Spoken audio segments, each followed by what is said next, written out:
The mud splattered across Staff Sergeant Isabella Cross's face as she hit the ground for the 15th time that morning, her rifle landing with a metallic clang beside her on the obstacle course at Camp Riverside.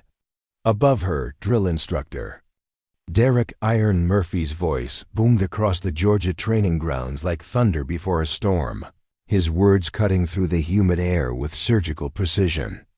What none of them knew, not Murphy, not the laughing recruits recording on their phones, not even Lieutenant Colonel Rivera watching from the command post, was that the woman they were calling worthless had once been known by a different name. In the mountains of Afghanistan. A name that made hardened enemy fighters abandon their positions and flee into the night. A name whispered in fear around campfires. Phantom, before we jump back in, tell us where you're tuning in from, and if this story touches you, make sure you're subscribed, because tomorrow I've saved something extra special for you. The sun hadn't yet burned through the morning mist when Murphy began his daily ritual of breaking down what he saw as the weak link in his elite sniper training program. Isabella pulled herself to her feet, dirt and sweat mixing on her camouflage uniform, her dark hair escaping from beneath her Kevlar helmet in damp strands. She had been struggling through this advanced marksmanship course for 3 weeks now, and still, Murphy's contempt for her seemed to grow stronger with each passing day. Cross. Murphy's voice carried the authority of someone who had built his reputation on turning civilians into killers and failures into footnotes. 47 seconds on a standard obstacle run that my grandmother could complete in 30. This is exactly why women don't belong in combat roles. They slow down the real soldiers. The laughter that followed rippled through the assembled trainees like a toxic wave. 23 of the military's supposed best marksmen gathered from bases across the country for this elite program, and Isabella was performing like someone who had never held a rifle before. Her shooting scores were abysmal, her physical fitness barely passing, her tactical knowledge apparently non-existent. What they couldn't see was the way her hands trembled slightly each time she picked up the standard issue M24 sniper rifle. Not from fear or inexperience, but from muscle memory that belonged to a different weapon entirely. Her body remembered the weight of a customized Barrett M82, the feel of a scope that had been zeroed for targets at distances these trainees couldn't even imagine. But that rifle, like the woman who had wielded it, officially didn't exist anymore. Private Lisa Wong, one of the few other women in the program, shot Isabella a sympathetic glance from her position near the firing line. She had tried to befriend Isabella during their first week, offering tips and encouragement, but Isabella had politely deflected every attempt at camaraderie. It was safer that way. Friendships required explanations, and explanations led to questions that Isabella couldn't answer. Murphy stepped closer, his polished combat boots splashing through a puddle as he positioned himself directly in front of Isabella. At 6'2", with the build of someone who had spent 20 years turning physical training into a religion, he cast a shadow that seemed to swallow her 5'6" frame entirely. His face, weathered by decades of military service and hardened by personal tragedy, showed nothing but disgust as he studied her latest failure. "You know what I think, Cross?" Murphy's voice dropped to a conversational level, which somehow made it more menacing than his usual shouting. "I think you lied on your application. I think you've never seen real combat, never faced a real enemy, never had to make the kind of split-second decisions that separate warriors from wannabes." Isabella's jaw tightened almost imperceptibly, but she kept her eyes fixed on a point just over Murphy's left shoulder. A habit she had developed years ago when maintaining cover stories required absolute emotional control. "No excuse drill, Sergeant," she replied, her voice steady despite the tremor of something deeper running beneath the surface. "No excuse?" Murphy's laugh was bitter and sharp. "That's your problem, Cross. You don't even understand what you're failing at. This isn't about excuses, this is about capability. This is about whether you have what it takes to put enemy combatants in the ground, before they put American soldiers in body bags. The words hit Isabella like physical blows, not because of their cruelty, but because of their accuracy. She did know what it took. She knew the weight of those decisions, the feel of crosshairs settling on a human target, the sound a rifle makes when it delivers justice across impossible distances. She knew because she had made those shots, completed those missions, saved those lives. But Staff Sergeant Isabella Cross wasn't supposed to know any of that. Her service record showed a logistics specialist with basic combat training, someone who had spent her deployment pushing papers in a rear echelon supply depot, someone who had requested this advanced training to improve her career prospects, not someone who had once held the record for confirmed kills in the most dangerous theater of operations in modern military history. Murphy began his morning inspection, walking the line of trainees like a predator selecting prey. His eyes lingered on each soldier's equipment, posture, and expression, cataloging weaknesses with the efficiency of someone who had perfected the art of finding failure. When he reached Isabella, his scrutiny intensified. "Weapon maintenance." "Cross," he barked, extending his hand. Isabella reluctantly handed over her M24, watching as Murphy examined it with theatrical disgust. The rifle was perfectly clean, every component maintained to exact specifications, but Murphy's expression suggested he was holding a rusted piece of scrap metal. "This is what passes for weapon care in your world," Murphy announced to the assembled group, holding the rifle up like evidence in a court-martial. "Look at this trigger assembly amateur hour. This scope mounting sloppy. This stock adjustment completely wrong for proper shooting position." Each criticism stung because Isabella knew exactly how wrong he was. The rifle was configured perfectly, but not for the standard shooting techniques they were teaching in this program. It was set up the way she had learned to configure weapons in places where precision meant the difference between mission success and catastrophic failure. But explaining that would require admitting knowledge she wasn't supposed to possess. The other trainees watched with a mixture of sympathy and relief. Better Isabella than them. Murphy's legendary harshness was being focused on someone else, allowing them to fly under the radar. Private Wong looked uncomfortable with the public humiliation, but she didn't dare speak up. Challenging Murphy was career suicide, and everyone in the program knew it. What none of them realized was that Murphy's behavior wasn't random cruelty. It was targeted, purposeful, driven by a grief that had been eating at him for 3 years. His best friend, Sergeant First Class Michael Torres, had died in Afghanistan, killed by an enemy sniper who had outmaneuvered an entire platoon of American soldiers. Torres had been Murphy's spotter, his partner, his brother in everything, but Blood. The official report had listed equipment failure as a contributing factor, suggesting that better training, better preparation, might have prevented the tragedy.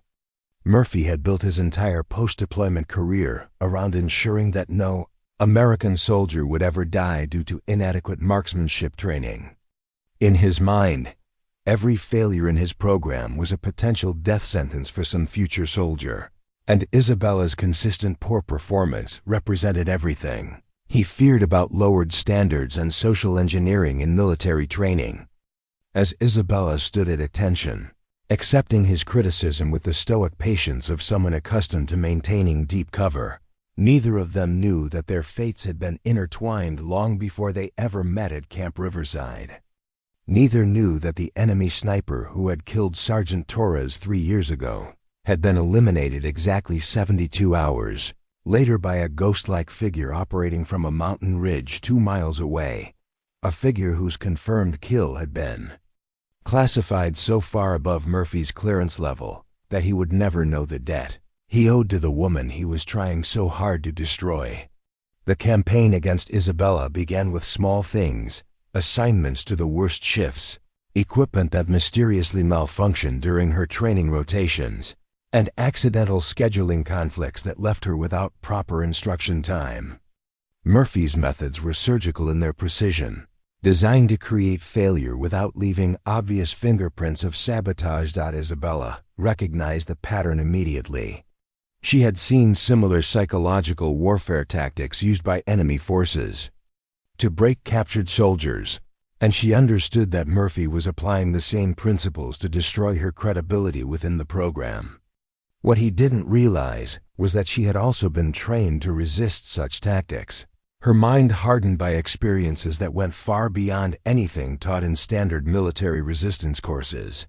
"Cross, you're on night watch duty," Murphy announced. During the morning briefing, his voice carrying the casual authority of someone delivering a routine assignment. 02002060 hours, perimeter patrol. Maybe the quiet time will help you think about why you're failing my program. The assignment was punishment disguised as duty.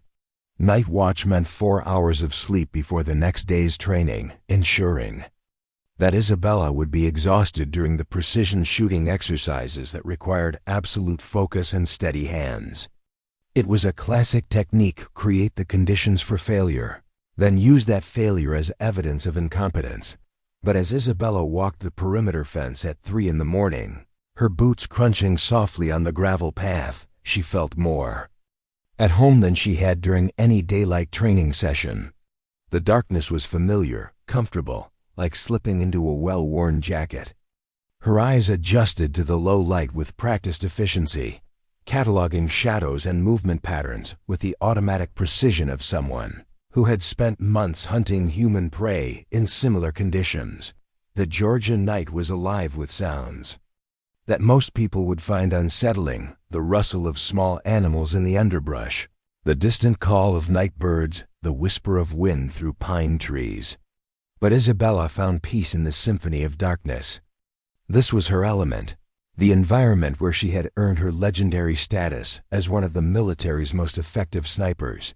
During her 3rd week of night duties, she began to notice patterns in the base's security that others missed. Guard rotations that left brief windows of vulnerability, sensor arrays that had blind spots, communication protocols that could be exploited by anyone with sufficient knowledge of military procedures. It was information she filed away automatically, muscle memory from years of mission planning and threat assessment. Murphy's next escalation came during a public training exercise. He had arranged for visiting officers from other bases to observe his program, turning Isabella's expected failure into entertainment for his professional network. The shooting range was set up with targets at various distances, each one designed to test different aspects of marksmanship skill. "Ladies and gentlemen," Murphy announced to the assembled observers, his voice carrying the showmanship of a circus ringmaster, "what you're about to witness is why standards matter. Staff Sergeant Cross here represents what happens when we lower the bar for political correctness, instead of maintaining excellence." Isabella took her position at the firing line, the familiar weight of the M24 rifle settling into her hands. The first target was set at 300 meters, an easy shot for anyone with basic training, let alone someone supposedly qualified for an elite sniper program. She lined up the shot, her breathing automatically falling into the rhythm she had learned years ago, and squeezed the trigger. The bullet struck the target 6 inches to the left of center, a miss that drew audible gasps from the observing officers, and triumphant satisfaction from Murphy. But what none of them realized was that Isabella had deliberately adjusted her aim point. The rifle's scope had been tampered with. The adjustment knobs turned just enough to throw off accuracy while still appearing properly zeroed. She could have compensated for the sabotage. Her experience had taught her to read environmental factors and equipment inconsistencies that would have been invisible to less experienced shooters. But correcting for Murphy's sabotage would have required displaying knowledge and skills that Staff Sergeant Cross wasn't supposed to possess. The pattern continued through 5 more shots, each one missing by margins that suggested incompetence rather than equipment failure. Murphy's commentary grew more vicious with each miss, his voice rising as he painted Isabella's failures as evidence of broader military decline. "This is what happens when we prioritize diversity over capability," Murphy declared to his captive audience, his words carrying the weight of someone who had built his reputation on producing elite marksmen. "Combat doesn't care about social engineering. The enemy doesn't adjust their standards to make us feel better about ourselves." Private Wong watched from the sidelines, her face showing a mixture of sympathy and confusion. She had seen Isabella maintain her equipment with meticulous care, had noticed the subtle ways Isabella moved that suggested far more combat awareness than her record indicated. But questioning Murphy's assessment would have been professional suicide, so she remained silent. Lieutenant Colonel James Rivera observed the exercise from the command post, his experienced eyes catching details that others missed. Isabella's stance was perfect, her breathing controlled, her trigger discipline textbook. The misses seemed almost too consistent, too precisely wrong to be natural. Something about the entire performance felt calculated, though he couldn't determine why someone would deliberately sabotage their own career. After the exercise, Murphy gathered his inner circle of senior instructors, men who had served with him for years and shared his perspective on military standards. They met in his office, a spartanly decorated space dominated by photographs of Marines who had graduated from his programs and certificates, recognizing his contributions to marksmanship training. "She's dangerous," Murphy confided to his lieutenants, his voice carrying the certainty of someone who had identified a clear threat. "Not because she's competent, but because she's not. When she fails in combat, and she will fail, she get real soldiers killed. Men like Torres who deserve better than to die because someone couldn't maintain standards." Sergeant First Class Tony Russo, Murphy's senior instructor, nodded grimly. "The brass is pushing these social experiments down our throats, but we're the ones who have to live with the consequences. What do you want to do about it?" Murphy's smile was cold and calculating. "We document everything. Every failure, every safety violation, every indication that she's not qualified for this program. We build a case so comprehensive that even the politically correct brass can't ignore it." The documentation campaign began immediately. Murphy assigned instructors to shadow Isabella during every training exercise, photographing her technique, recording her scores, building what he believed was evidence of systematic incompetence. He began filing reports with base command, requesting formal evaluation of Isabella's fitness for the program. But his most dangerous decision was to expand his investigation beyond the training environment. Murphy began researching Isabella's background, pulling her service record, contacting her previous commanding officers, digging into the details of her deployment history. He wanted to understand how someone so clearly unqualified had managed to gain acceptance into his elite program. What Murphy didn't realize was that some service records were designed to be investigated.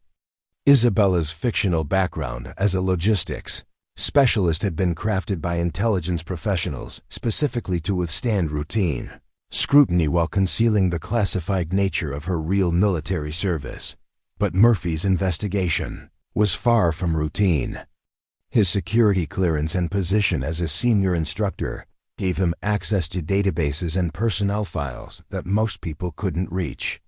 He began to notice inconsistencies, deployment dates that didn't quite match, training certifications that seemed too advanced for someone with her supposed experience, and medical records that had been sanitized of details that might have explained her occasionally visible scars. The more he investigated, the more convinced he became that Isabella was hiding something significant. In his grief-driven logic, her deception proved that she was exactly the kind of security risk he had suspected. Someone who would lie about their qualifications, would lie about anything, and lies in combat environments got people killed. As Murphy prepared to escalate his investigation to military intelligence, he had no way of knowing that his inquiries had already triggered automatic alerts in secure databases monitored by people who understood the true nature of Isabella's service. People who had spent 3 years protecting her identity from exactly the kind of scrutiny Murphy was now applying. The storm was gathering, and neither Murphy nor Isabella realized how quickly their carefully constructed worlds were about to collide with forces beyond their control. Lieutenant Colonel James Rivera had been studying soldiers for 23 years, and something about Staff Sergeant Isabella Cross didn't add up. It wasn't just her inconsistent performance in Murphy's program, it was the way she carried herself.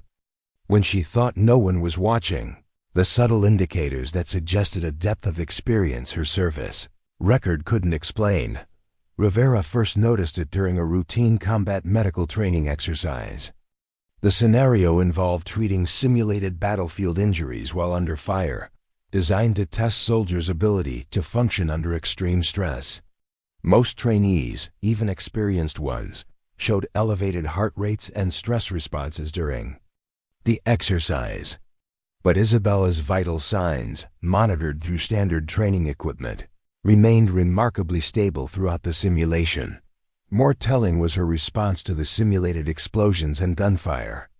While other soldiers instinctively ducked or flinched at the pyrotechnic effects, Isabella's movements remained fluid and purposeful. She navigated the training environment with the unconscious efficiency of someone who had learned to function in actual combat zones, not training facilities. Interesting technique you used on that casualty evacuation, Rivera commented casually after the exercise, approaching Isabella as she cleaned her equipment.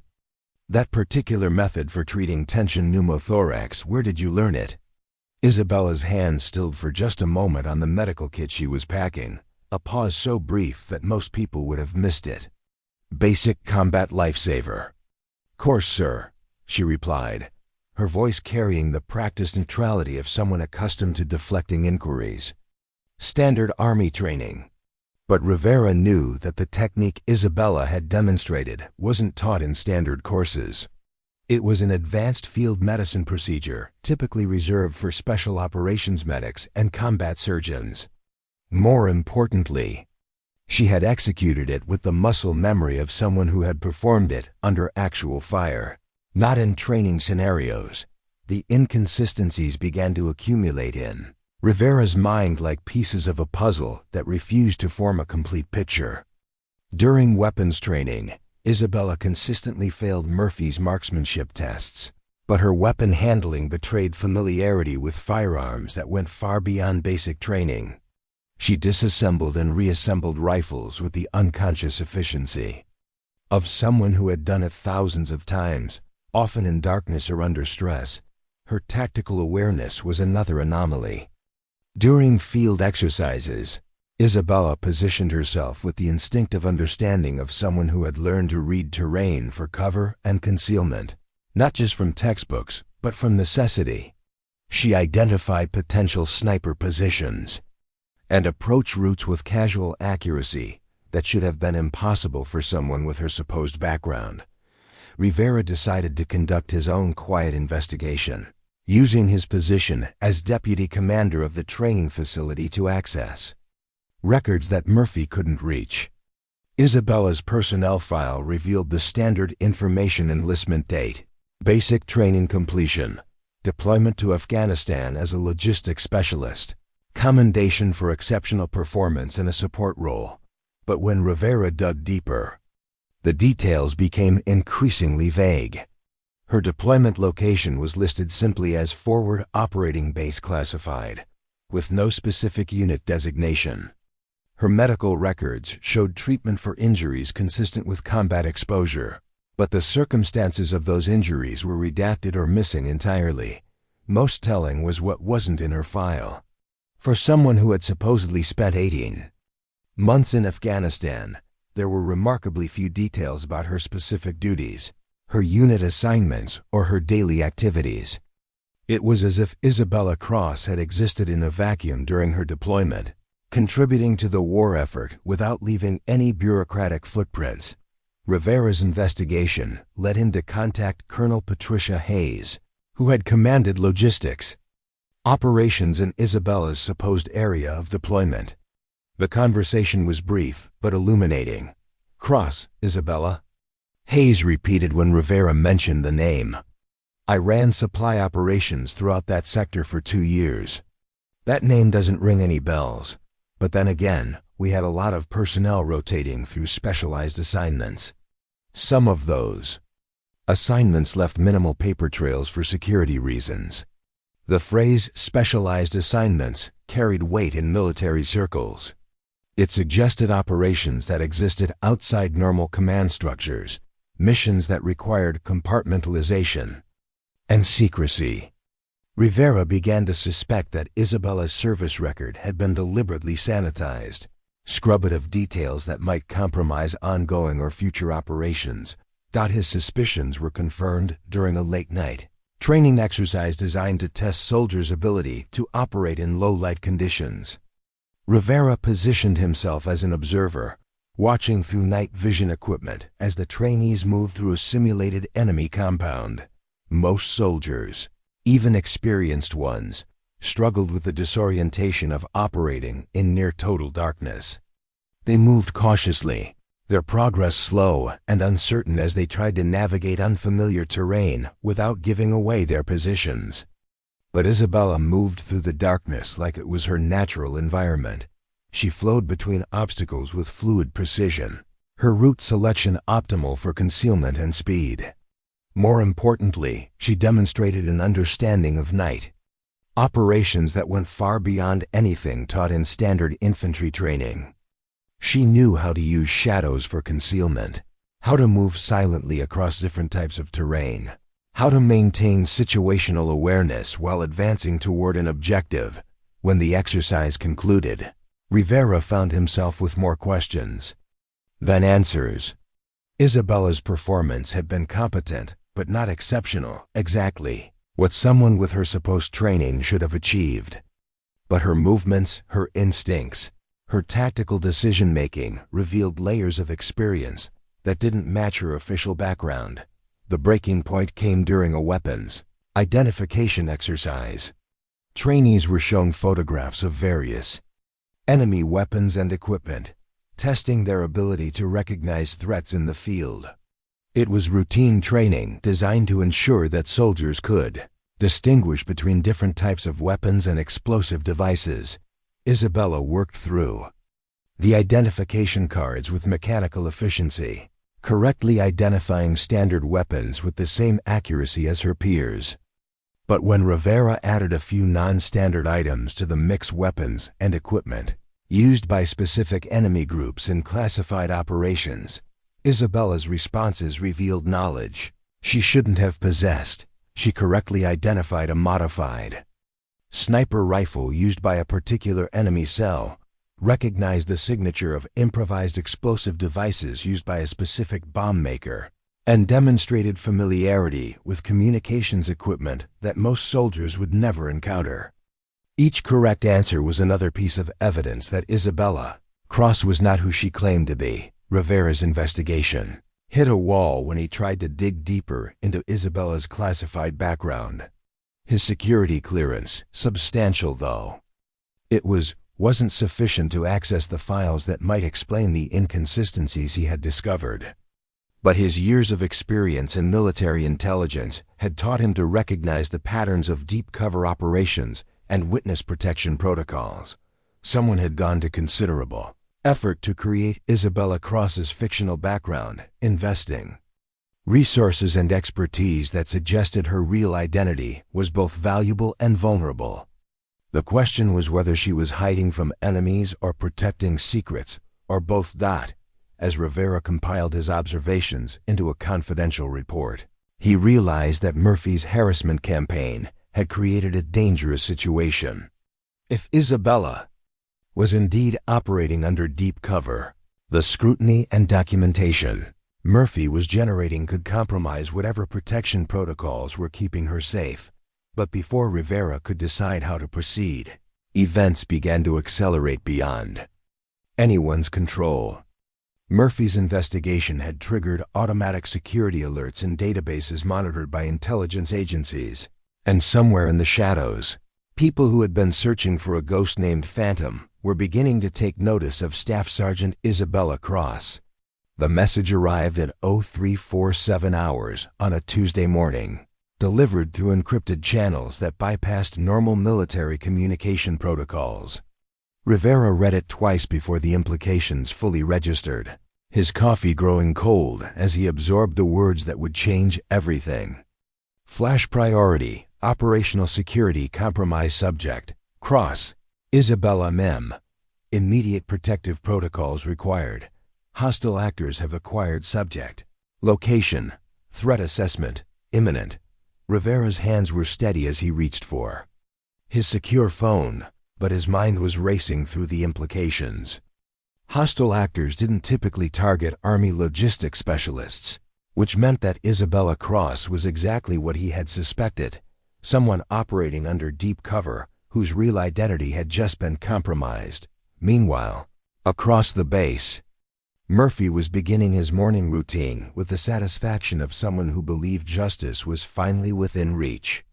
His investigation into Isabella's background had yielded what he considered definitive proof of her deception. The inconsistencies in her service record, the gaps in her deployment history, the advanced skills she occasionally displayed, all of it pointed to someone who had lied about their qualifications to gain entry into his program. He had scheduled a meeting with base command for later that morning, armed with documentation that he believed would result in Isabella's immediate dismissal from the sniper program. In Murphy's mind, he was protecting the integrity of military standards and preventing future combat casualties caused by incompetent personnel. What Murphy didn't know was that his investigation had been monitored by intelligence agencies from the moment he began accessing classified databases. His queries had triggered automatic alerts in systems designed to protect individuals whose real identities could not be exposed without catastrophic consequences. Isabella sensed the change in atmosphere before anyone told her about the threat. Years of survival in hostile territory had taught her to read environmental cues that most people missed, the subtle shift in security patrol patterns, the increased frequency of communication traffic, the way certain personnel began avoiding eye contact. She was cleaning her rifle in the armory when Rivera found her, his expression carrying the weight of someone delivering bad news. The space around them was filled with the familiar sounds of weapon maintenance, the click of rifle bolts, the whisper of cleaning rods through barrels, the quiet conversation of soldiers focused on their equipment. "Staff Sergeant Cross," Rivera said quietly, his voice pitched to avoid drawing attention from the other soldiers in the armory. "I need you to come with me. We have a situation that requires immediate attention." Isabella's hands continued their methodical cleaning routine, but Rivera noticed the slight tension that entered her shoulders. "What kind of situation, sir?" she asked, her voice maintaining the professional neutrality she had perfected over years of maintaining cover identities. "The kind that involves your real name," Rivera replied, watching as Isabella's hands finally stilled on her weapon. "The kind that means Phantom has been compromised." The name hit Isabella like a physical blow. For 3 years, she had lived as Staff Sergeant Isabella Cross, burying the legendary sniper who had terrorized enemy forces across multiple theaters of operation. Phantom was supposed to be dead, officially killed in action and buried in classified files that would never see daylight. "I don't know what you're talking about, sir," Isabella replied automatically, but her voice lacked conviction. The cover story that had protected her for 3 years was crumbling, and they both knew it. Rivera leaned closer, his voice dropping to barely above a whisper. "Major Patricia Walsh, call sign Phantom, 2nd Mountain Division Scout Snipers. Confirmed kills, classified. Current threat level, imminent. Enemy forces have been searching for you since your supposed death, and Murphy's investigation just gave them your location." The use of her real name and military rank stripped away the last pretense. Isabella Patricia looked up at Rivera with eyes that suddenly showed the weight of years she had been hiding. The exhausted logistics specialist disappeared, replaced by someone who had earned legendary status through precision and lethality. "How long do we have?" Patricia asked, her voice now carrying the calm authority of someone accustomed to life or death situations. Intelligence suggests they're already moving, Rivera replied. Multiple assets converging on this location.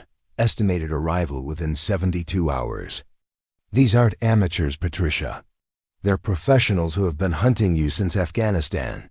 Patricia nodded grimly. She had always known this day might come, had prepared for it even while hoping it never would. The enemy forces she had, decimated during her deployment, had long memories and deeper resources than most people realized. They had been patient, waiting for any trace of the ghost who had cost them so many lives. Murphy's investigation was the final piece they needed, Rivera continued. His queries triggered alerts in compromised systems, and someone connected Staff Sergeant Cross to Major Walsh. Your cover identity is blown, and staying here means putting everyone on this base at risk. The irony was bitter and complete. Murphy's obsession with maintaining military standards had created exactly the kind of security breach he claimed to be preventing. His harassment of Patricia, driven by grief over his friend's death, had exposed the woman who had actually avenged that death to the very enemies who had caused it. Patricia began mentally cataloging her options, running through escape protocols she had hoped never to use. 3 years of civilian life had dulled some of her tactical instincts, but the core skills remained. She could disappear again, adopt another identity, spend another 3 years looking over her shoulder while the enemy regrouped and continued hunting. But as she looked around the armory at the young soldiers maintaining their weapons, she realized that running wasn't just about her anymore. Murphy's investigation had connected her to Camp Riverside, which meant the enemy knew where to find her. If they were professional enough to track her across 3 years and multiple identities, they were professional enough to eliminate witnesses and tie up loose ends. Every soldier on this base was now at risk. Because of her presence, Murphy, Rivera, Private Wong, even the visiting officers who had witnessed her staged failures, all of them, had become potential targets in a war they didn't even know they were fighting. "There's another option," Patricia said quietly, her voice carrying the determination of someone who had spent 3 years running and was finally ready to make a stand. "Instead of running from them, we let them come to us. On our terms, with our advantages, using our knowledge of this terrain." Rivera's eyebrows rose. "You're talking about using yourself as bait." "I'm talking about ending this," Patricia replied, her hands returning to the rifle maintenance with renewed purpose. "These enemies have been hunting me for 3 years, terrorizing everyone connected to my old unit, killing people who had nothing to do with our operations. It's time to stop running and start fighting back." The decision crystallized in that moment. Patricia Walsh, the legendary sniper known as Phantom, was about to emerge from 3 years of hiding. But this time, she wouldn't be fighting alone in the mountains of Afghanistan. She would be fighting at Camp Riverside, surrounded by soldiers who didn't yet know they were about to become part of the most important mission of their lives. The question was whether Murphy's revelation about her true identity would destroy her ability to protect them, or whether the man who had unknowingly exposed her would become her most important ally in the battle to come. The first sign of trouble came at 14:30 hours when base security detected unauthorized surveillance equipment positioned on the hills overlooking Camp Riverside. Advanced optical devices, military-grade communication interceptors, and thermal imaging systems, the kind of equipment used by professionals conducting target reconnaissance before an assault. Patricia was in the middle of a staged training failure, deliberately missing targets at distances she could have hit blindfolded, when Rivera's voice crackled through her earpiece with coded urgency. "Phantom, we have eyes on the perimeter. Multiple positions, professional-grade equipment. They're not just watching, they're mapping our defenses." The transformation was instantaneous. The clumsy trainee who had been struggling with basic marksmanship vanished, replaced by the legendary sniper who had terrorized enemy forces across 2 continents. Patricia's entire posture changed. her movements becoming fluid and purposeful as years of suppressed instincts roared back to life. Murphy, who had been documenting what he expected to be another failure for his disciplinary report, found himself staring at a completely different person. The woman who raised her head from the rifle scope wasn't the incompetent soldier he'd been tormenting for weeks. This was someone else entirely, someone whose eyes held the cold calculation of a predator who had just identified prey. "Sir," Patricia said, her voice now carrying authority that made Murphy instinctively straighten, "I need you to evacuate all non-essential personnel from the firing range, now." Murphy's first instinct was to assert his authority, to remind this failing trainee of her place in his carefully structured hierarchy. But something in Patricia's tone, in the way she held herself, in the sudden competence radiating from every movement, made him hesitate. "Cross, what the hell?" Murphy began. But Patricia cut him off with the kind of command presence that came from leading soldiers in life-or-death situations. "My name isn't Cross," she said, her attention already shifting to the hills where enemy surveillance teams were positioning themselves.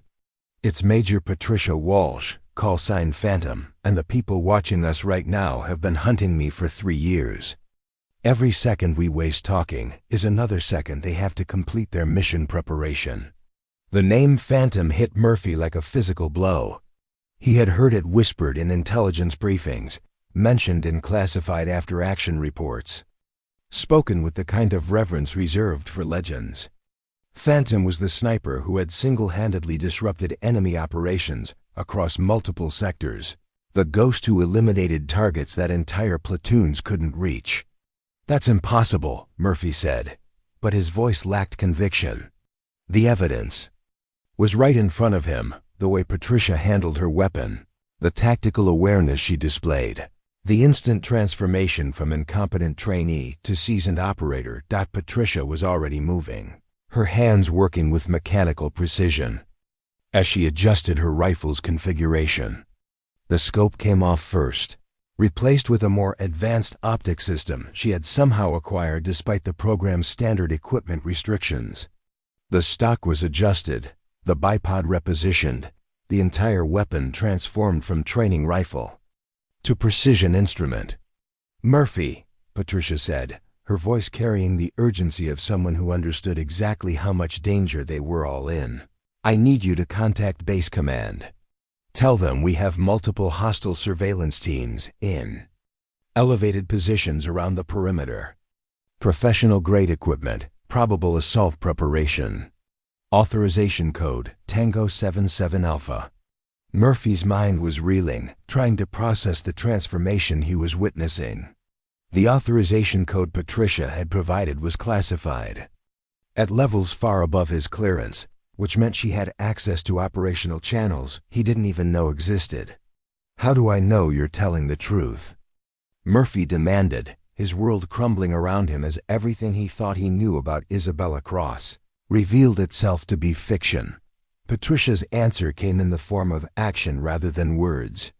She settled into a shooting position that was textbook perfect, her body alignment and breathing pattern demonstrating expertise that couldn't be faked. Through her scope, she identified 3 separate surveillance positions that base security had missed, enemy observers who had positioned themselves with the patience and skill of professionals. Surveillance Team Alpha, bearing 270 degrees, range 1,847 meters, elevated position behind the tree line, Patricia reported, her voice falling into the calm cadence of someone providing targeting data. Surveillance Team Bravo, bearing 315 degrees, range 2,103 meters, rocky outcropping with natural concealment. Murphy found himself automatically noting the information, his training taking over even as his understanding of reality shifted beneath him. No one could accurately estimate ranges at those distances without advanced equipment, and Patricia was calling out positions with the precision of someone reading coordinates from a map. "How are you?" Murphy started to ask, but Patricia's raised hand cut him off. "Surveillance Team Charlie just went active," she announced, her voice carrying new urgency. They're not just watching anymore, they're coordinating. Whatever they're planning, it's about to begin. As if summoned by her words, Rivera's voice exploded through the base communication system with an alert that sent ice through Murphy's veins. All units, this is command. We have confirmed hostile forces moving toward the base perimeter. This is not a drill. Repeat, this is not a drill. The firing range erupted into controlled chaos as soldiers who had been conducting routine training suddenly found themselves facing a real combat situation. But Murphy noticed that Patricia remained perfectly calm, her breathing steady as she tracked targets, through her scope with the mechanical precision of someone who had done this hundreds of times before. "Murphy," Patricia said, her voice cutting through the noise and confusion around them, "I need you to understand something. These people aren't just after me. They're after everyone who might have information about my operations. That includes you, Rivera, everyone on this base who has had contact with Isabella Cross." The implication hit Murphy like a sledgehammer. His investigation, his documentation, his obsessive attention to detail, all of it had created a paper trail that made him a target. The enemies who had been hunting Phantom would eliminate anyone who might compromise their operation, and Murphy's harassment campaign had put him at the top of that list. "What do we do?" Murphy asked, his voice showing the first cracks in the authority he had wielded so confidently just minutes before. Patricia's smile was cold and professional, the expression of someone who had been preparing for this moment for 3 years. "We do what soldiers do, Murphy. We fight back." The transformation was complete. Staff Sergeant Isabella Cross, the failing trainee who had endured weeks of harassment and humiliation, no longer existed. In her place stood Major Patricia Walsh, the legendary sniper whose reputation had been built on impossible shots and impossible missions. The enemy had finally found Phantom, but they were about to discover that some ghosts were more dangerous. When cornered then when hiding in the shadows, preparing and narrating this story took us a lot of time. So if you are enjoying it, subscribe to our channel. It means a lot to us. Now back to the story. The base commander's emergency briefing room filled with controlled tension as officers who had been conducting routine training operations suddenly found themselves planning for combat. General Patricia Hayes had arrived by emergency helicopter. Within 2 hours of the first threat detection, her presence lending gravity to a situation that was already spiraling beyond normal protocols, Murphy sat in stunned silence as intelligence officers presented satellite imagery showing enemy positions. Around Camp Riverside, professional assault teams, advanced equipment, coordination that suggested months of planning. This wasn't a random attack, but a carefully orchestrated operation targeting one specific individual. "Ladies and gentlemen," General Hayes announced, her voice carrying the authority of someone accustomed to making life or death decisions. "What we're facing is a targeted assassination attempt by enemy forces who have been hunting one of our people for 3 years. The target is Major Patricia Walsh, currently operating under the cover identity of Staff Sergeant Isabella Cross." The revelation sent shockwaves through the assembled officers. Several recognized the name Phantom from classified briefings, understanding immediately that they were dealing with someone whose legendary status had been earned through operations they would never be cleared to know about. Murphy felt his world continuing to collapse as the implications became clear. The woman he had been systematically destroying wasn't an incompetent trainee. She was one of the most successful snipers in military history. Every failure he had documented, every humiliation he had inflicted, had been endured by someone whose actual capabilities far exceeded his own. "Sir," Murphy interrupted, his voice cracking with the weight of realization, "I need to report that I may have compromised Major Walsh's security. My investigation into her background, the reports I filed, the documentation I created, it was all transmitted through standard channels that may have been monitored." General Hayes' expression grew cold as she absorbed Murphy's admission. Explain exactly what you did, Drill Instructor Murphy. Every detail, every database you accessed, every report you filed. Murphy's confession painted a picture of obsessive harassment that had inadvertently created the perfect intelligence-gathering operation for enemy forces. His detailed surveillance of Patricia's daily routines, his photographs of her activities, his reports about her failures, all of it had been transmitted through military communication systems that intelligence officers now confirmed had been compromised. The enemy didn't just find Major Walsh, General Hayes said grimly. They have detailed intelligence about this base, our training schedules, our security protocols, and our personnel. Drill Instructor Murphy's investigation gave them everything they needed to plan a precision strike. Rivera stepped forward, his expression showing the strain of someone who had been trying to protect Patricia while navigating military bureaucracy.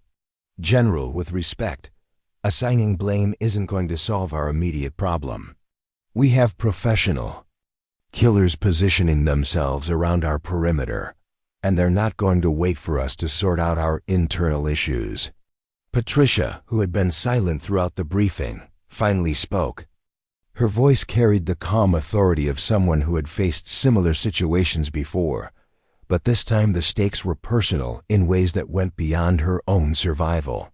The enemy's primary objective is my elimination, she said, her tactical analysis cutting through the emotional chaos of the situation. But they're not just after me anymore.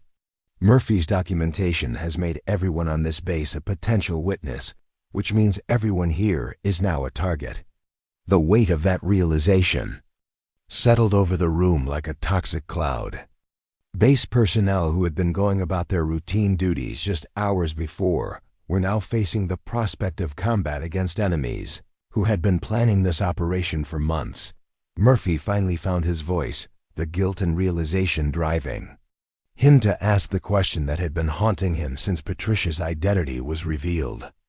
Major Walsh, I need to know, did you ever serve with Sergeant First Class Michael Torres?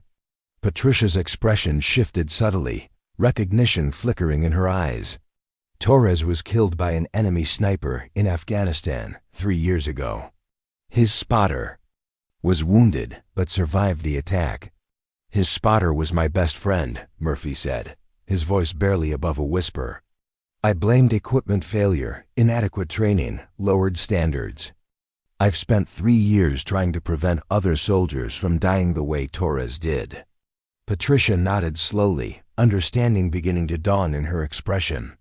The enemy sniper who killed Torres was eliminated 72 hours later. Single shot, range 2,847 meters, confirmed kill. The operation was classified above most clearance levels. The silence that followed was pregnant with implication. Murphy's face went white as he processed what Patricia was telling him.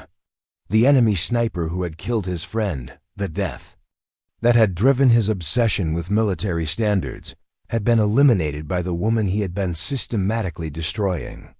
You killed him, Murphy said, his voice carrying a mixture of awe and horror. You're the one who got revenge for Torres. I don't do revenge, Patricia replied firmly. I do justice. That sniper had killed dozens of American soldiers across multiple sectors. Eliminating him prevented future casualties, including the soldiers in your friend's unit who would have been targeted next. The revelation completed Murphy's psychological transformation. The woman he had seen as a threat to military standards was actually the embodiment of everything he claimed to value: precision, dedication, the willingness to make impossible shots to protect American lives. Rivera watched the exchange with growing understanding. Murphy, your harassment of Major Walsh wasn't just wrong, it was counterproductive. You were destroying the very person who had already done what you wanted to do, ensure that Torres's death had meaning.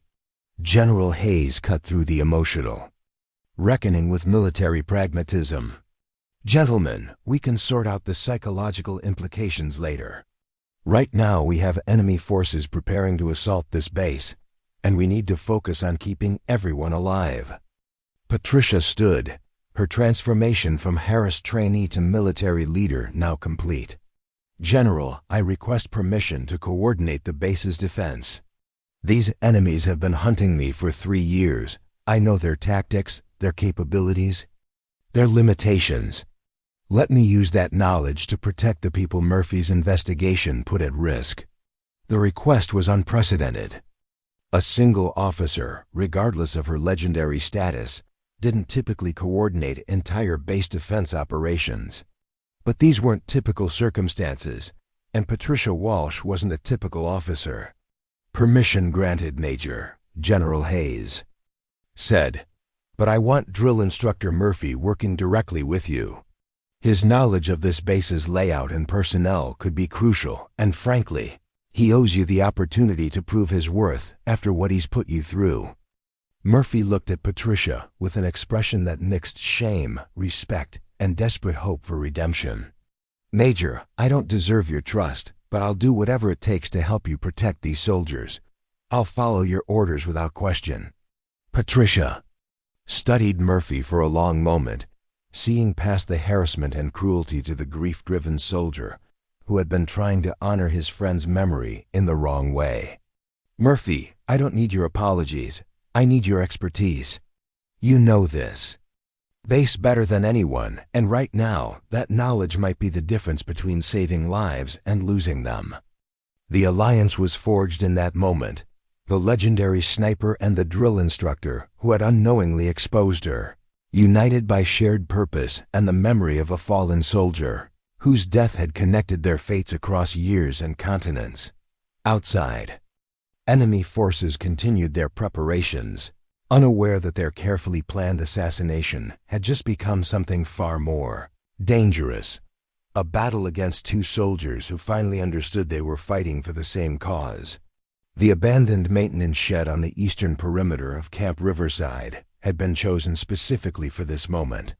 Patricia arrived first, moving through the Georgia darkness with the fluid precision of someone who had learned to navigate hostile territory where every shadow could hide death.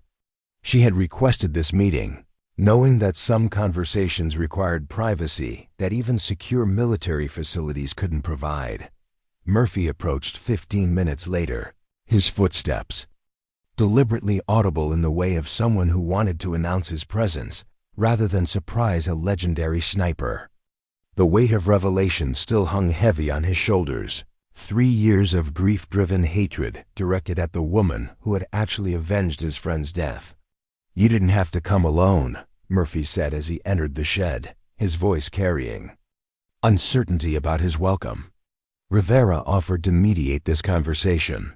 Patricia stood with her back to him, studying surveillance photographs spread across a makeshift table.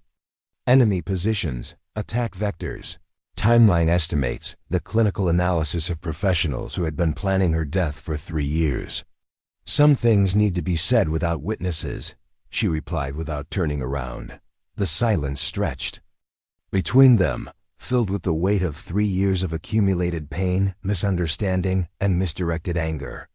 Murphy found himself looking at Patricia with new eyes, seeing past the fiction of Isabella Cross to the woman whose reputation had been forged in the crucible of impossible missions.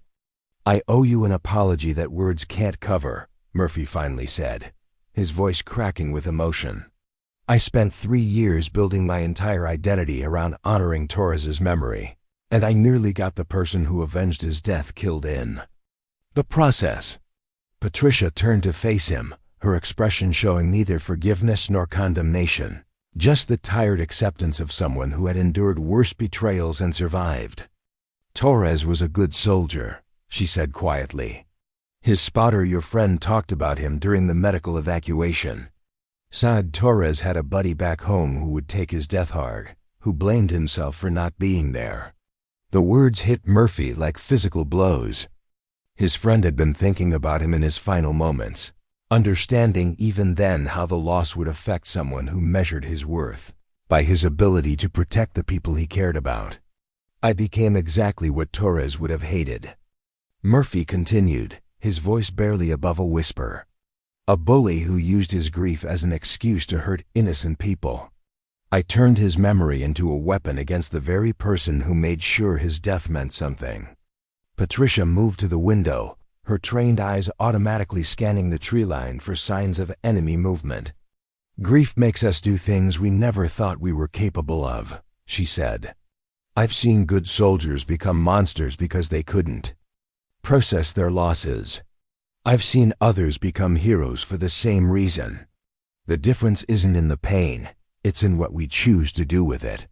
Murphy joined her at the window, following her gaze toward the hills where enemy forces were positioning themselves for what intelligence suggested would be a dawn assault.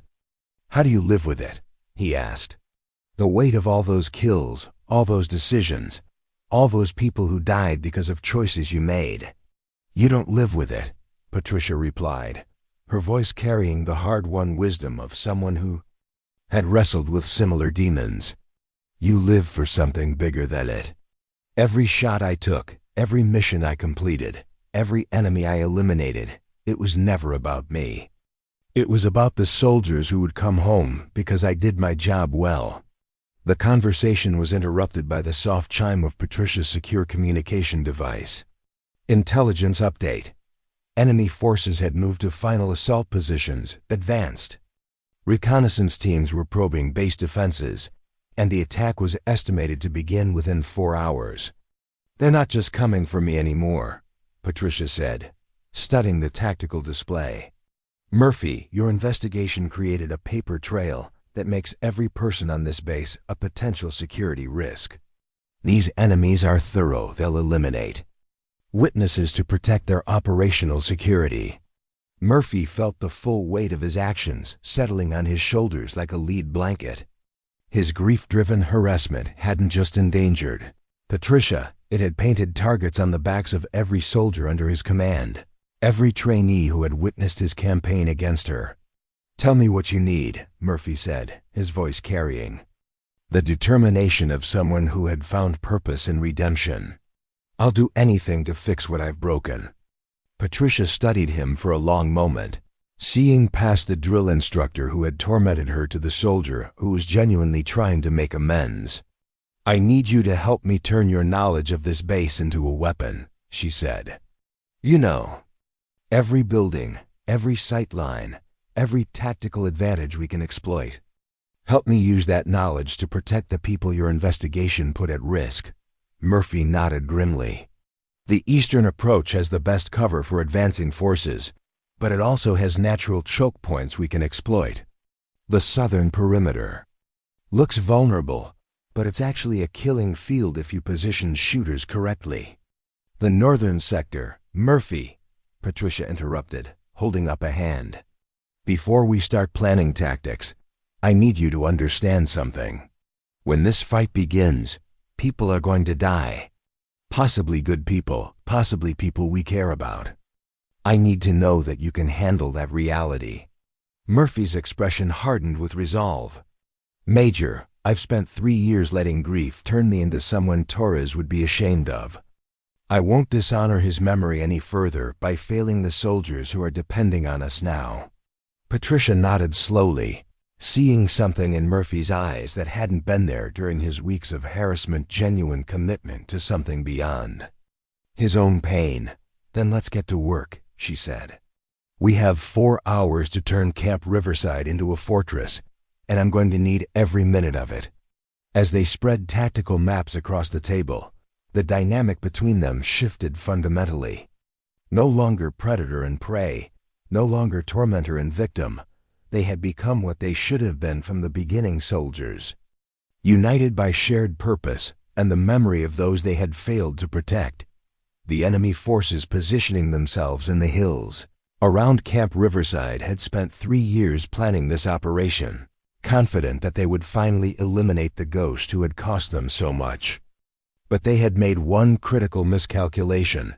They had assumed Phantom would be fighting alone. Instead, they were about to face a defender who knew every inch of the terrain they planned to cross, supported by someone whose intimate knowledge of the base's layout would turn their carefully planned assault into a nightmare of unexpected obstacles and deadly surprises.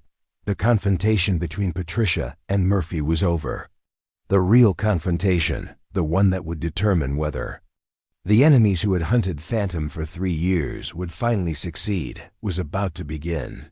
The pre-dawn darkness at Camp Riverside hummed with controlled activity as soldiers who had been conducting routine training operations 12 hours earlier prepared for combat against professional killers.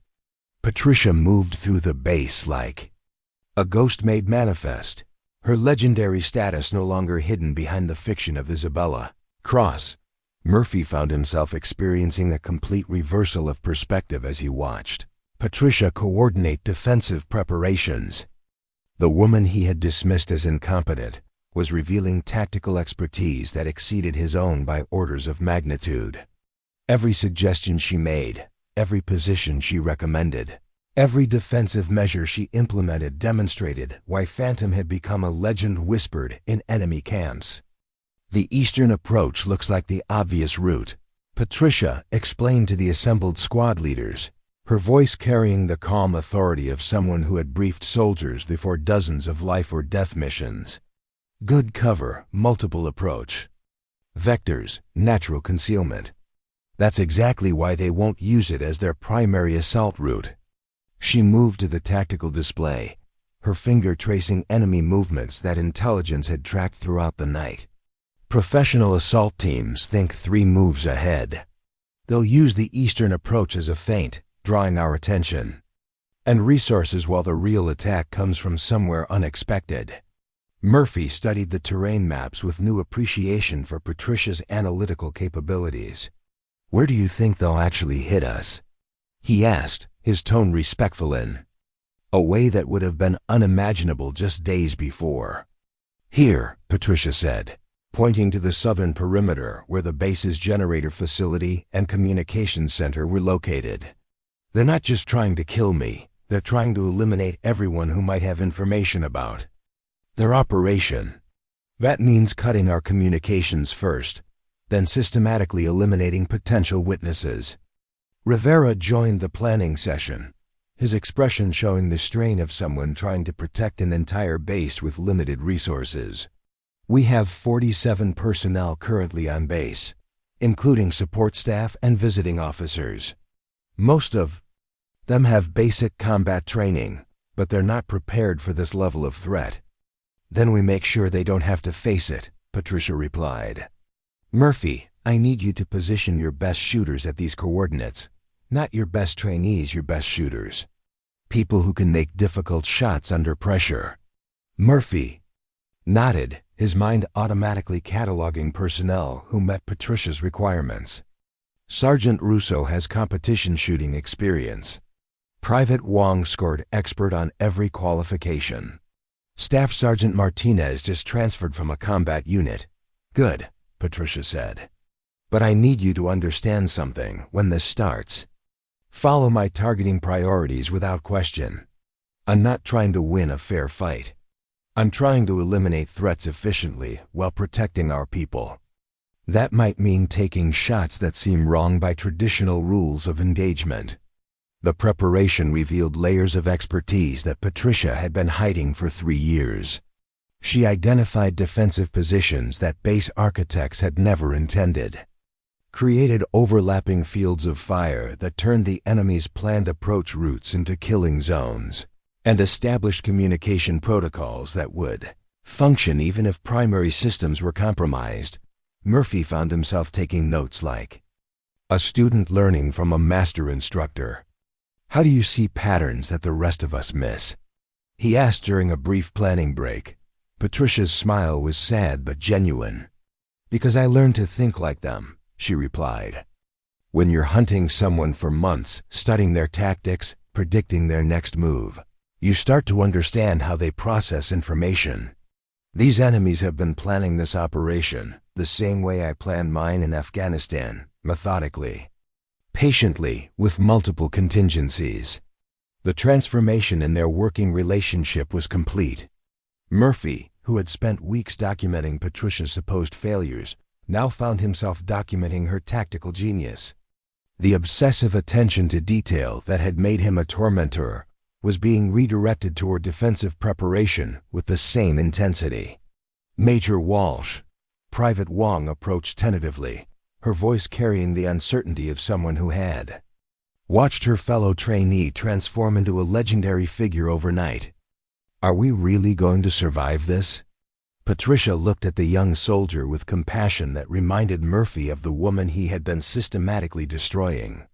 Behind the tactical expertise and legendary reputation was someone who genuinely cared about protecting the people under her command. "Wong, I won't lie to you," Patricia said. "These are professional killers who have been planning this operation for months. They have advantages in numbers, equipment, and preparation time. But they made one critical mistake. They assumed I would be fighting alone." She gestured toward Murphy and the other soldiers who were preparing defensive positions with grim determination. They're expecting to face one sniper in hiding. Instead, they're going to face an entire base of soldiers who understand what's at stake. That changes everything. Murphy felt a surge of pride that had nothing to do with his own ego. For the first time in 3 years, he was part of something that Torres would have been proud of, protecting soldiers instead of destroying them, building up instead of tearing down. The intelligence update that arrived at 400 hours confirmed Patricia's tactical predictions with disturbing accuracy. Enemy forces were moving into position exactly where she had anticipated, their assault plan following the pattern she had described.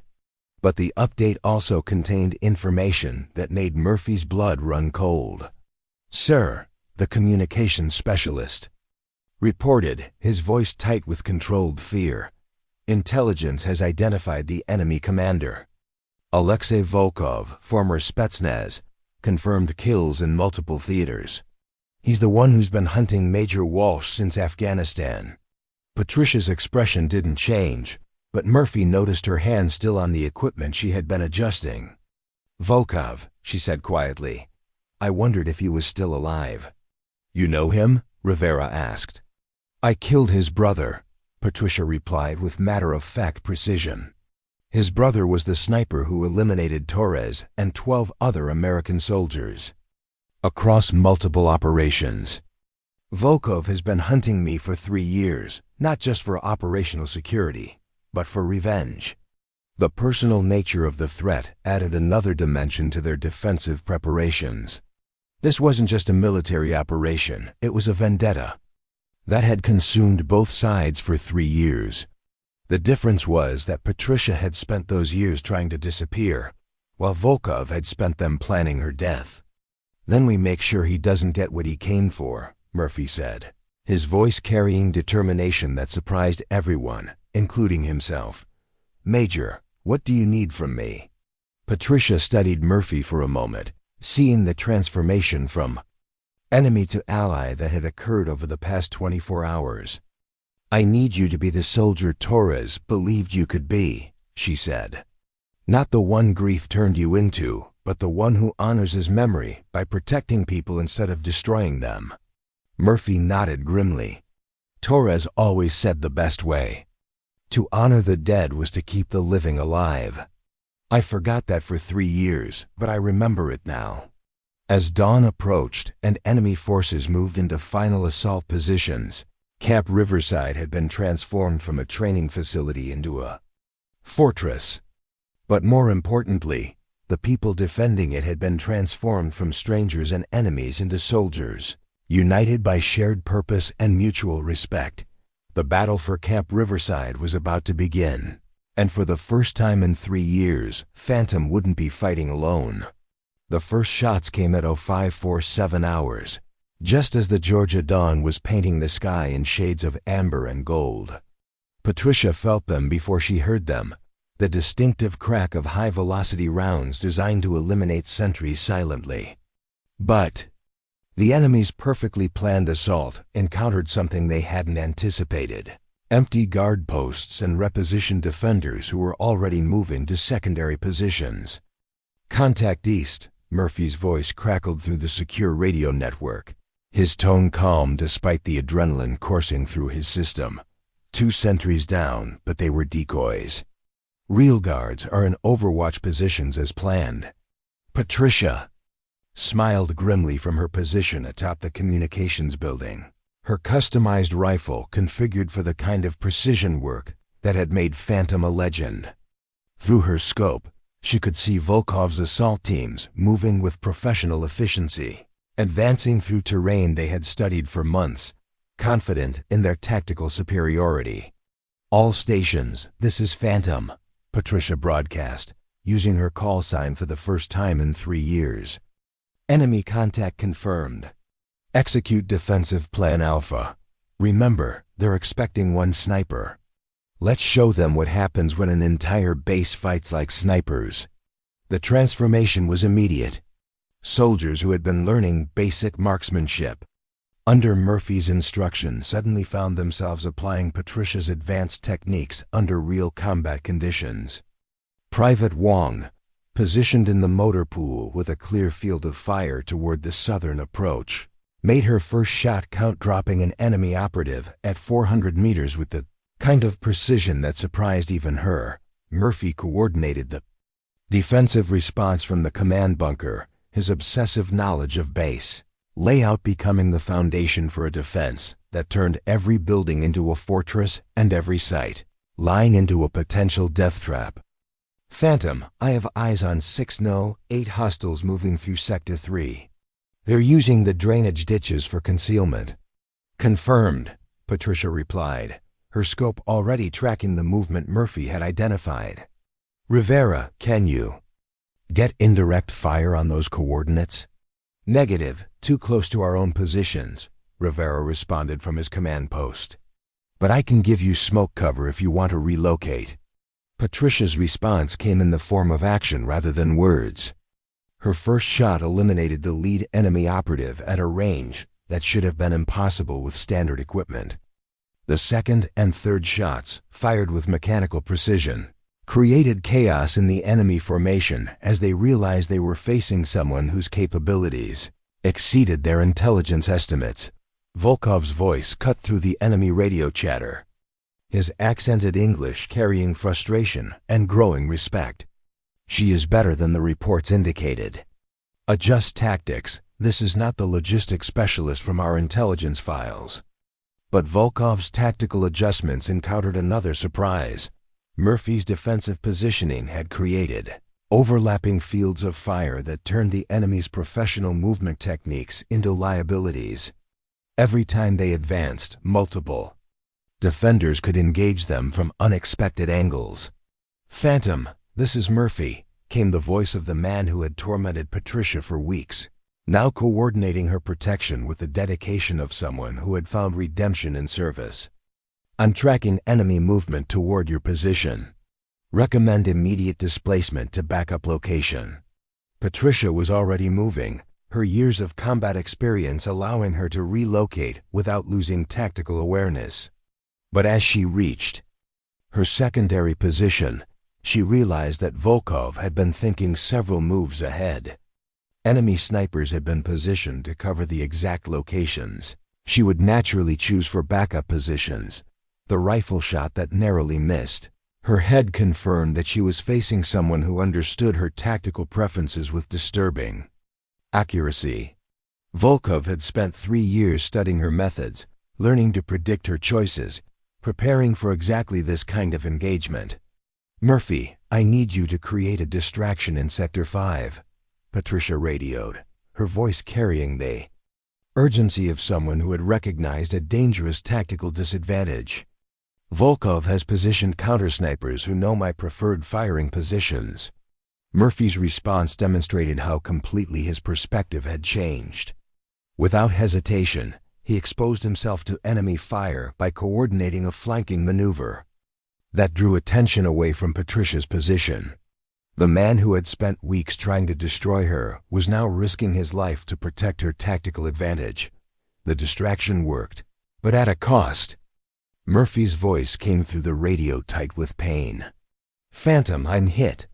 Nothing critical, but I'm temporarily out of the coordination game." Patricia felt something she hadn't experienced in 3 years of hiding genuine fear for someone else's safety. Murphy had become more than just an ally. He had become the kind of soldier Torres would have been proud to serve alongside. "Rivera, take over tactical coordination," Patricia broadcast. "I'm going hunting." What followed was a display of the skills that had made Phantom a legend whispered in enemy camps across multiple continents. Patricia began systematically eliminating Volkov's assault team with the patient precision of someone who had learned to think like her prey. Each shot was calculated not just for immediate effect, but for psychological impact on the surviving enemies. Volkov's tactical superiority began to crumble as his carefully planned assault encountered resistance that exceeded every worst-case scenario his intelligence had prepared him for. His professional killers were being eliminated by defenders who fought with the coordination of a special operations unit rather than the scattered resistance of a surprised training base. "This is impossible," Volkov's frustrated voice carried through intercepted communications. Intelligence indicated minimal defensive capability. "These are not typical base personnel."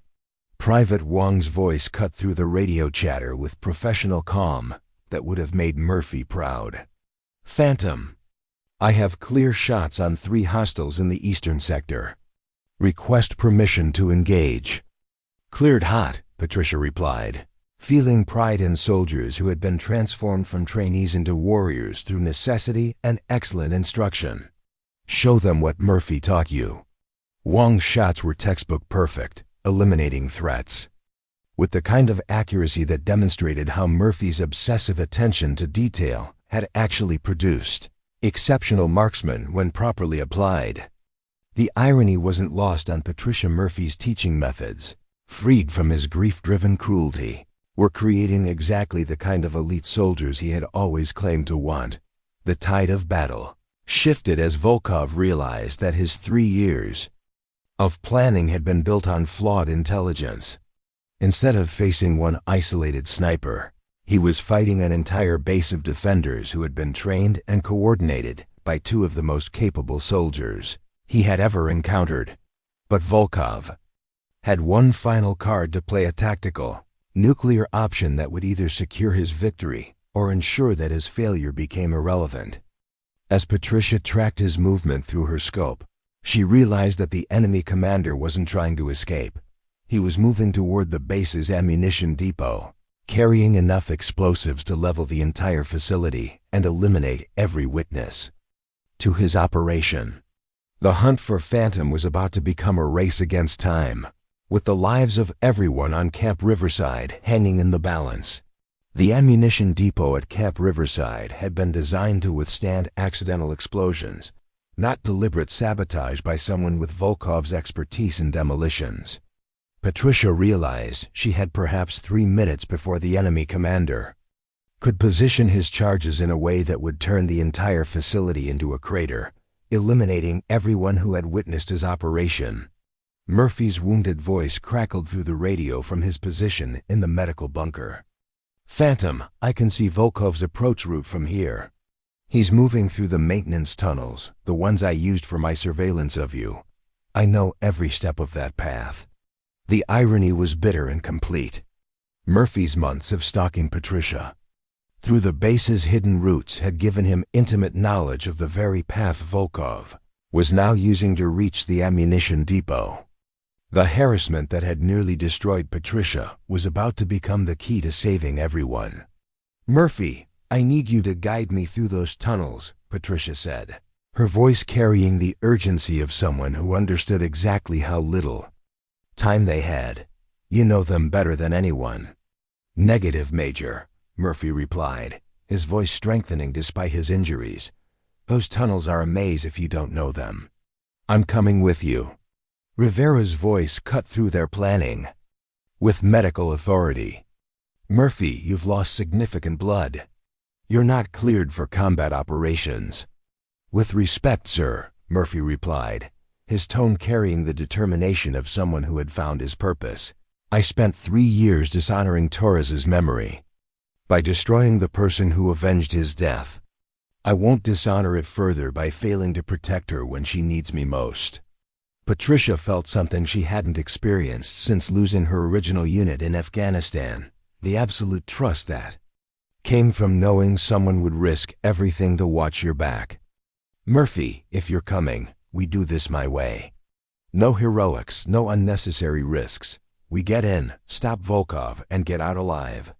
The maintenance tunnels beneath Camp Riverside were a labyrinth of concrete and steel that Murphy had mapped during his obsessive surveillance campaign.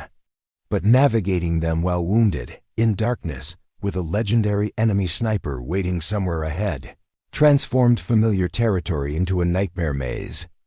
Murphy led the way despite his injuries, his knowledge of every turn and junction proving invaluable as they moved toward the ammunition depot.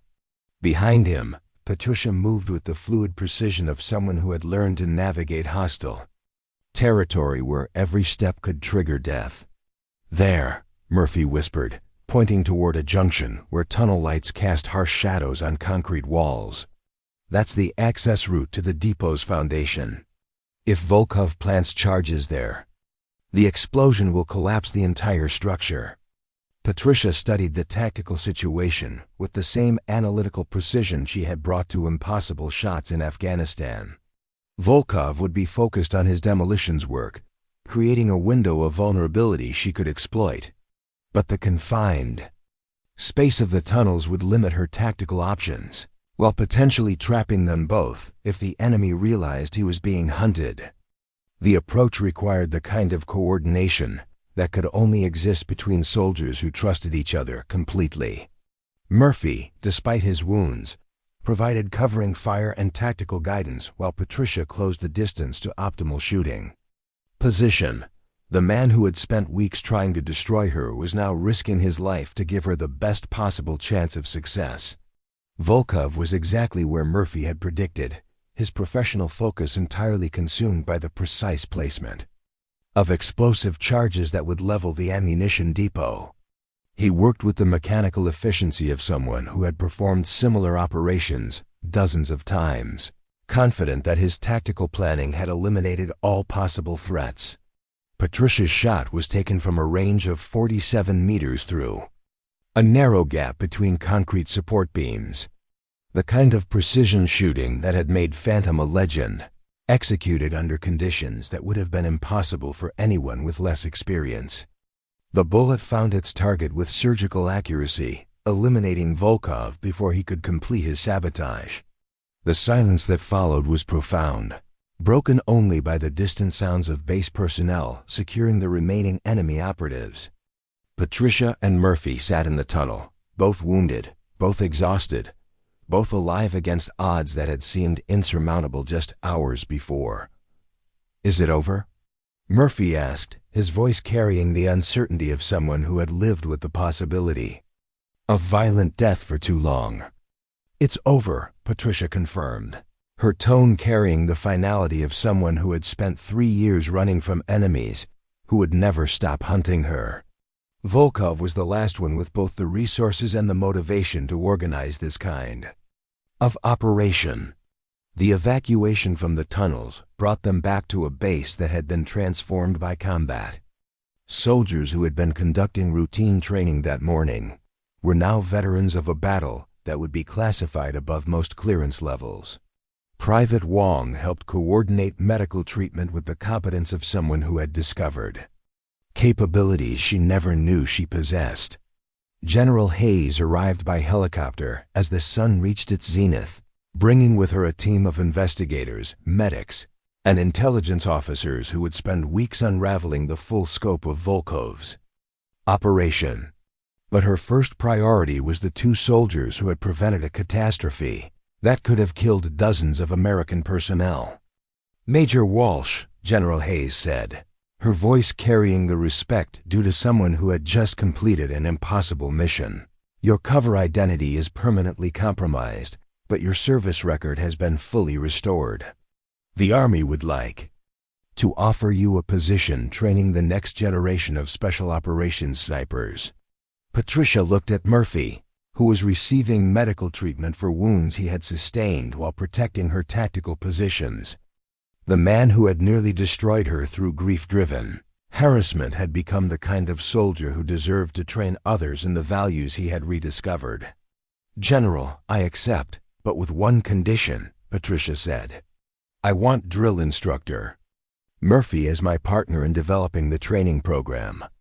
He understands both the technical and psychological aspects of creating elite marksmen." Murphy's expression showed surprise that transformed into gratitude. "Major, I don't deserve that opportunity." "Murphy," Patricia replied, her voice carrying the wisdom of someone who had learned that redemption was always possible. "Torres didn't die so you could spend your life punishing yourself. He died so others could live. Help me make sure his sacrifice continues to have meaning." 6 months later, the Advanced Marksmanship Training Center at Camp Riverside had become the military's premier facility for developing elite snipers. Major Patricia Walsh, no longer hiding behind the fiction of Isabella Cross, trained soldiers in techniques that had been perfected in the crucible of real combat. Her legend was no longer whispered in secret. It was taught openly as an example of what dedication and precision could accomplish. Drill instructor Murphy worked alongside her, his obsessive attention to detail redirected toward creating soldiers who understood that their skills existed to protect rather than destroy. The grief that had nearly consumed him had been transformed into purpose that honored his friend's memory in ways he had never imagined possible. Private Wong, promoted to sergeant after her exceptional performance during the battle, served as their senior instructor, teaching new recruits that excellence came from understanding both the technical and moral dimensions of their profession. The memorial wall in Patricia's office bore new names now, not just the soldiers who had died in Afghanistan, but the base personnel who had been saved by Murphy's tactical knowledge and Patricia's precision. Torres's name held a place of honor, surrounded by evidence that his death had catalyzed a chain of events that would save hundreds of future lives. But the most meaningful addition to the wall was a simple plaque that read, "Redemption is not about erasing the past, but about using it to build a better future." Patricia adjusted her uniform one final time before beginning another day of training soldiers who would carry on the mission that had defined her life. The ghost engineer had found her way home, not by hiding from her past, but by embracing it in service of something greater than herself. The legend of Phantom lived on, but now it belonged not to a solitary sniper operating in shadows, but to an entire program dedicated to ensuring that American soldiers would always have the skills and support they needed to come home alive. Up next, you've got 2 more standout stories right on your screen. If this one hit the mark, you won't want to pass these up. Just click and check them out. And don't forget to subscribe and turn on the notification bell so you don't miss any upload from us.